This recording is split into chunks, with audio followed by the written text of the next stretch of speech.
তো বন্ধুরা, আমি আজকে আমার ল্যাপটপে মাইক্রোসফট অফিস 13 ইনস্টল করেছি, কিন্তু সেটা যখনই আমি ওপেন করি ক্র্যাশ হয়ে যায় অটোমেটিক্যালি। তো আপনাদের দেখা দিচ্ছি আমি এখানে ওয়ার্ড খুললাম। এরপর ফার্স্ট যে ওয়েলকাম স্ক্রিনটি আসছে এটাতে আমি অ্যাক্সিমিলেটর করে অ্যাকসেপ্ট করব। দেখুন এখানে অটোমেটিক্যালি ক্র্যাশ হয়ে যাচ্ছে, অফিসটি আর খুলছে না, বন্ধ হয়ে যাচ্ছে। ঠিক ওইভাবে আমি এক্সেল খুলতেছি।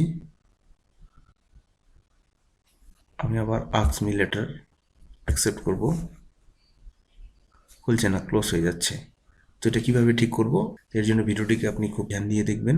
তো এর জন্য আমরা ক্লিক করব উইন্ডোজ+R, এখানে টাইপ করব রেজ এডিট, তারপরে এখানে ওকে করব।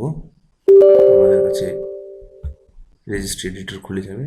এখানে আসার পর আমরা এইচকি কারেন্ট ইউজার এখানে ক্লিক করব। এরপর ক্লিক করব আমরা সফটওয়্যারে। এরপর আমরা চলে আসবো, এখানে ক্লিক করব মাইক্রোসফট। এরপরে নিচে আমরা ক্লিক করব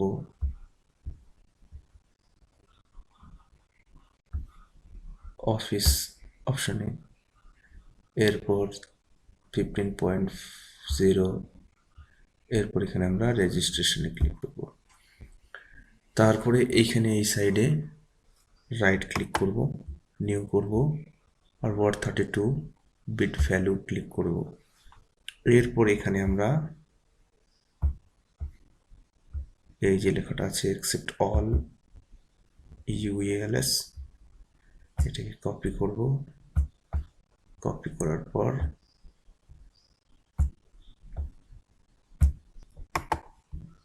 রিনেম করে দিয়ে এখানে পেস্ট করে দেব। এরপর এখানে এরপরে ডবল ক্লিক করব আর ভ্যালু করে দেবো এখানে 0-র জায়গায় 1 করার পর ওকে করে দেব। এরপর আমরা এটাকে ক্লোজ করে দেব। এরপর চলেন ওয়ার্ড খুলে নিই, দেখি কি হয়।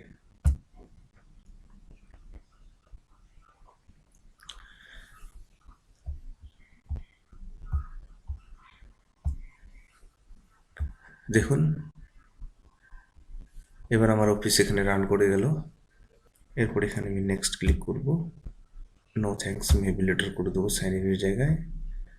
নেক্সট, অল ডান, এখানে ক্লিক করব।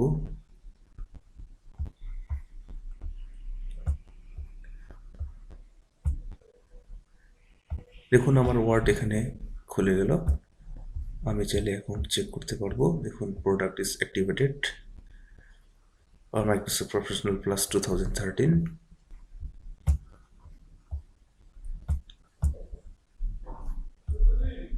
আমরা এক্সেলে ক্লিক করে দেখি এক্সেলে কি বলে। দেখুন এখানে এক্সেলও এখন খুলে যাচ্ছে। তো এইভাবে বন্ধুরা আপনার এই সমস্যাটিকে সমাধান করতে পারবেন। তো বন্ধুরা, যদি ভিডিওটিকে ভালো লাগে থাকে তাহলে চ্যানেলটিকে সাবস্ক্রাইব করে নেবেন, সাথে সাথে ভিডিওটিকে লাইক করে দেবেন। ভিডিওটিকে দেখার জন্য ধন্যবাদ।